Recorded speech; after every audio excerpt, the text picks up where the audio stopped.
Welcome back to the Grand Lodge Media Centre, and thank you for your attention. My name is Peter Curl and I'm the Grand Master. For those of you who don't know me, hopefully you do by now.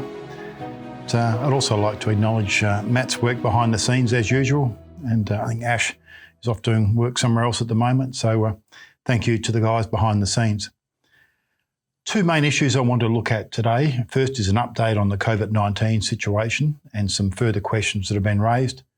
And secondly is to cover the issue of charity. We've got a couple of things still going on and a lot of people are asking about what they can do. So I'll start with the COVID-19 update. Brethren, we're lucky we're now out of our total lockdown, which lasted 5 days. The only thing that's really changed from that is we're now back to where we were prior to that lockdown, and we don't have to wear the face masks. We still have to socially distance, and we still have to sign in everywhere we go. I've noticed today, I've been to several different places already, and no one is even bothering checking in and recording their names. This is still essential. This is still a requirement for all lodges, and it is recommended that you try and do a QR code, and if you can't, then do a backup contact list. I'll emphasise the point, this is not to replace your sign-on register. Your normal sign-on register continues to be done as per normal, which you sign. That's all you have to do on the position. The contact tracing is if it's not done by the phone, therefore you must write down your name and telephone number. That's what the government requires. It's not Grand Lodge, it's not the individual hall, it's a government requirement, and that is still requested. There's two separate documents. You sign on for your lodge records, and you literally sign on, and the register, contact tracing register, must be printed if you put your name down so they can read it. Another thing about COVID-19 is that we've had some questions about, are the numbers changing now? No, they're not. We're still under phase 4. Some lodges want to see where Masonic lodges are defined by the government. Well, I'm sorry. The government of Western Australia, when it writes legislation and makes regulations, doesn't think, we must include a definition of lodges. Those Freemasons are so important, we must put them in specifically into legislation or regulations. It is by general definition that we've had clarified, originally by the COVID-19 Steering Committee with Dr. Bill Babe, when he was there, myself and the CEO, that has since been clarified via the CEO through the various government departments of what we must do. It doesn't matter what other people do. Every section has got their own interpretation. Ours is to abide by the government rules and regulations, not to just follow others blindly. Some people are saying the RSL are having more people in there, or churches are. Well, some churches aren't, some are. Weight Watchers don't always abide, depends on where you go, from what I understand.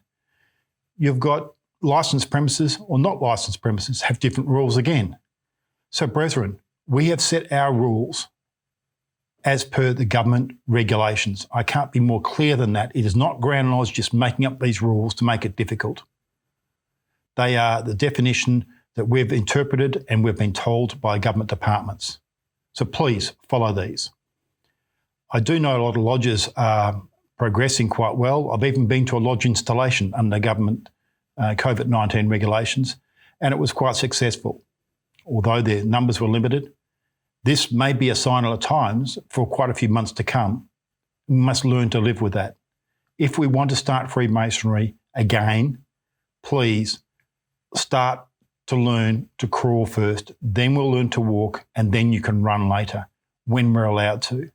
At least you can get back into your meetings and stop trying to make excuses that you want to go straight back to the way you operated 2 years ago. And because COVID-19 is not in Western Australia, we don't have to abide by it. It's not the case. So please, nothing has changed. Social distancing remains the same. No handshakes. Clean your hands. Look after everybody else. Make sure there's no high temperatures and follow all the contact tracing. So that's the COVID-19 update. Now I want to talk about charity. I've been absolutely outstanded by the response to the appeal for the bushfires We've had, I think, just under $15,000 donated via lodges and some direct donations made via the charity outlet we have.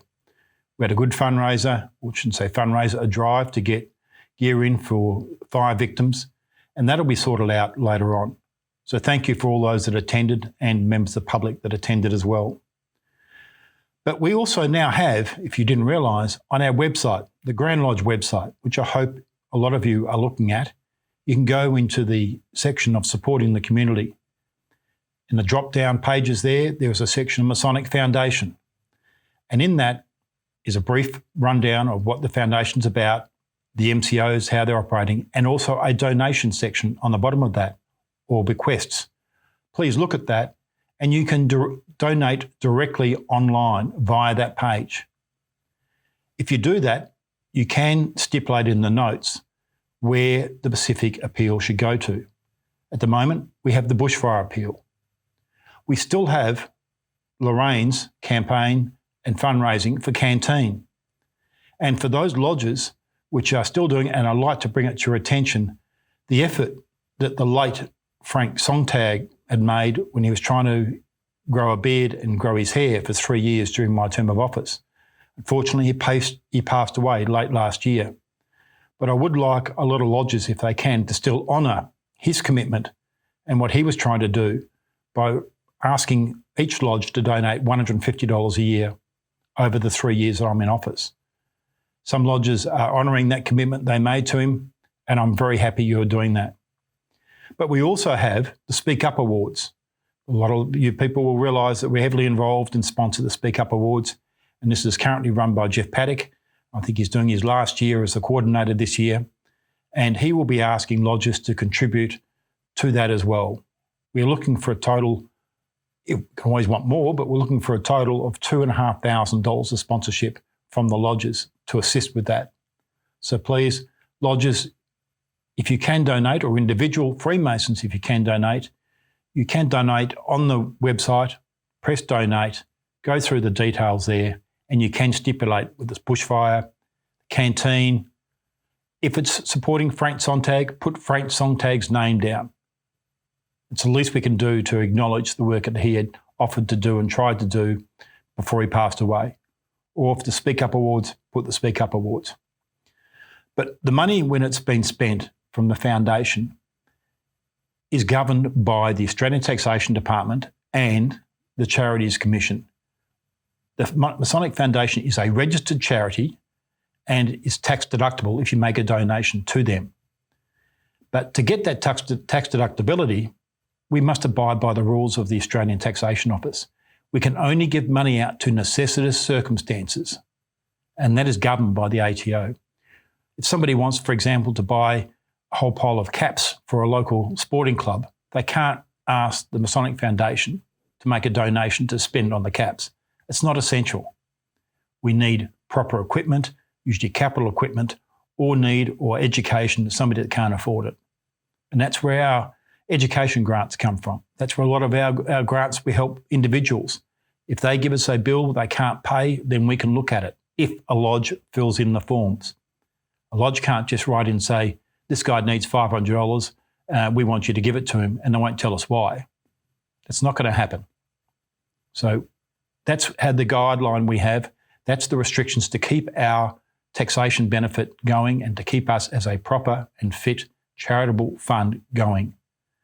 It's not rules by the trustees. It's not rules by Grand Lodge. It is the government legislation for us to keep running. And it's our role, or my role as the chairman of the foundation and chairman of the board of Grand Lodge, to ensure your efforts, your contributions to these foundations are handled in the correct way and go out to necessitous circumstances. So, brethren, we're not picking and choosing over one lodge against another lodge. It is basically based on the rules that we have to abide by. And I hope that you'll look at that and contribute, because as we build this fund up, the more we can give in future generations. And we can use the interest of any investment that we have would be greatly appreciated and will be used to good effect in the future. So, brethren, friends, Freemasonry, thank you for your attention. Hopefully you're still adjusting to COVID-19. Hopefully all your family are safe. And I would add to comment, and I'm not being political, it's a personal point of view of mine, with the COVID-19 vaccination coming out, I would have no problems in taking it. I don't want to sit up there and say, I want to take it as an example, look at me, I'll take one first, because that's putting myself in front of the people in essential services that need it. They should be the first ones to get it. But when it's available to the position that I'm in, I'll be taking it straight away. I have no hesitation whatsoever. So something you think about, I'll leave it up to you individually. It's your decision. We're not going to mandate whether you have a vaccination, whether you can go to lodge or not. That's not our intention. So please, just bear that in mind. Some people can't take it medically. Some people can. So there's always going to be that situation. So ending up, please stay safe, be well. I'm sorry for reiterating and repeating some of the things I'm saying, but sometimes the message doesn't come across. But thanks again. We wish you all well. Please stay safe, and may your God go with you. Thank you.